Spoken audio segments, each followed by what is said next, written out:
Hi, I am Takashi Horitsubaki from Japan. I'm Japanese tattooist doing traditional Japanese tattoos. I'm from a town called Fukui. It's a small town. I tattoo there at my friend's studio, which is 20 years old, something like that. Just me and him doing Japanese tattooing. But I started tattooing in England from the living room, so I have no master. I'm self-taught. Yeah, and I travel a lot, mostly in Europe. So I tattoo in England, Belgium. Yeah, I used to tattoo in other countries as well. I think I've been tattooing for 13 years or something like that now.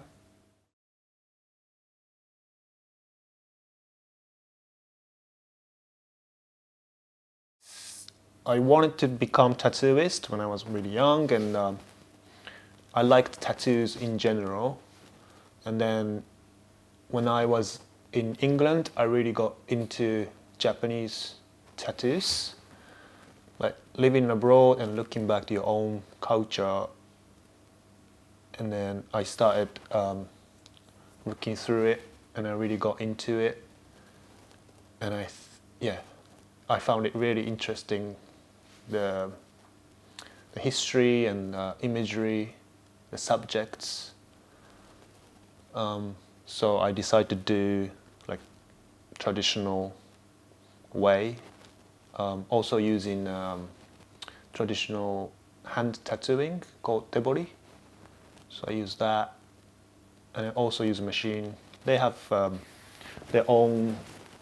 How can I say? They have like something is good for hand tattooing. Some things are good for machine to make it more precise and all that. So I use both technique, but trying to make it as traditional as possible.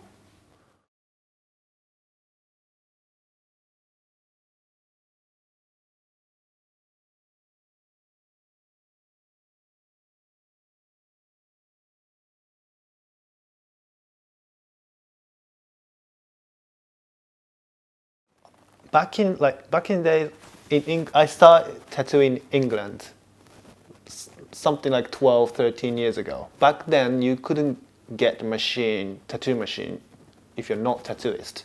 So you have to know someone to get a machine. So one of my best friends helped me out to get a machine. So I got my first machine, but I didn't know how to tattoo. So I practice on my legs, practice on my friends, stuff like that.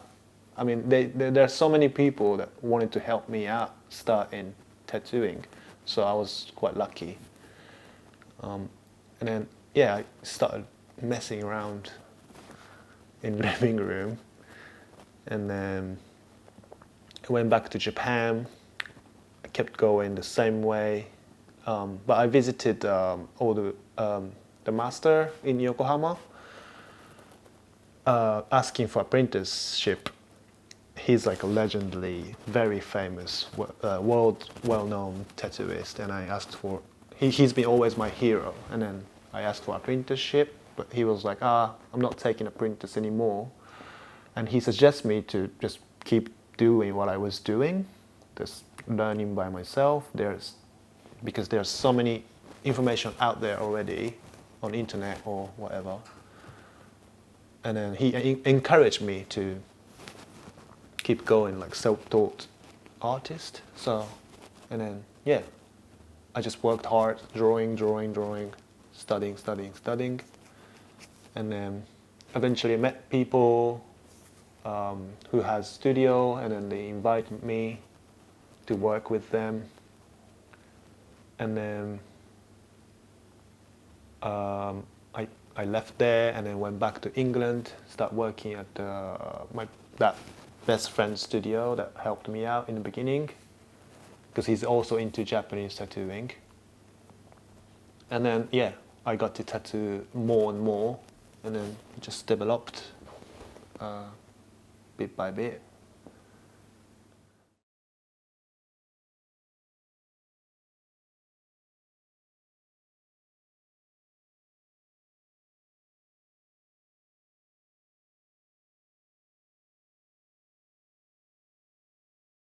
Japanese tattooing have like so many subjects that come from nature or like stories, like and then they have this unique shape that suits on the body. So they have like the background with black and gray color, representing water, rocks, or wind and cloud. So you have subject like flowers or birds, animals, or figures, and then you have background underneath. And then, so I think why people appreciate a Japanese tattoo is because they look universal, and then it just suits the human body perfectly. And then I just try to learn how I can make it look authentic from like pictures from like back in the days, or like work from all the masters in the past.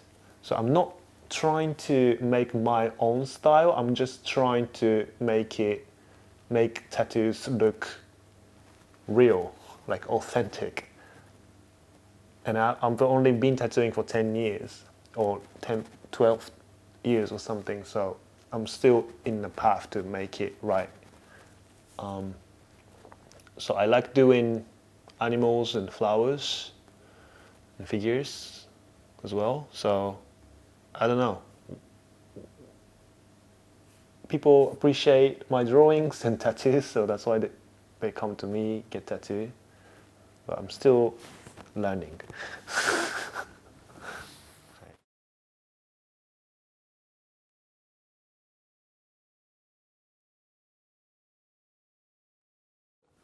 Japanese tattooing has its own image in Japan that it's very not so good, like stigma almost, because of the Yakuza, which is the organized crime.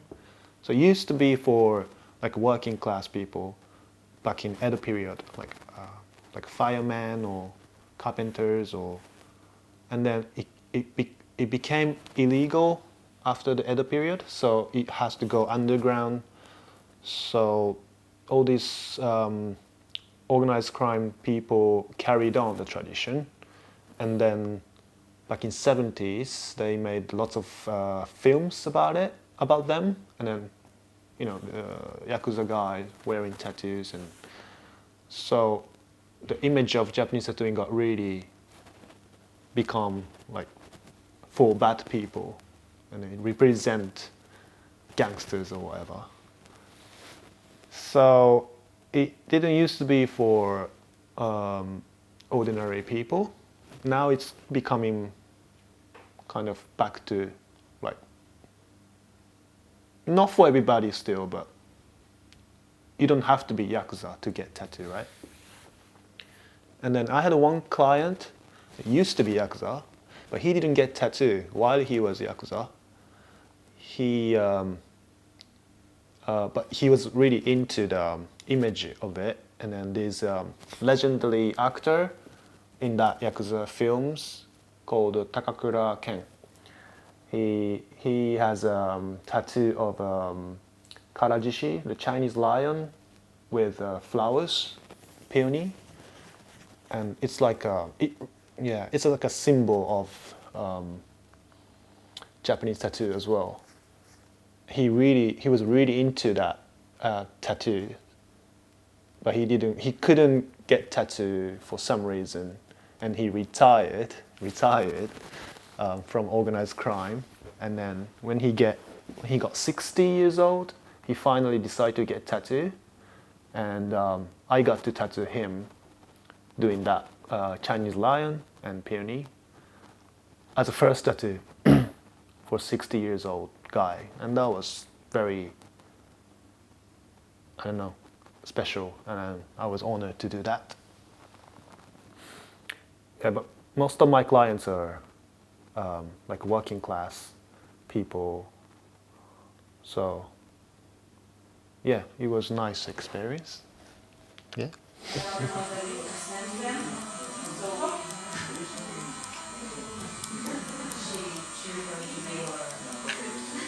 And then there are like pioneers that made custom tattooing in 70s or 80s, in America, in England.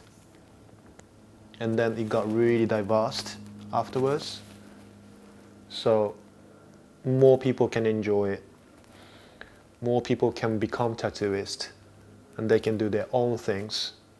But I really want them to respect what's been done before.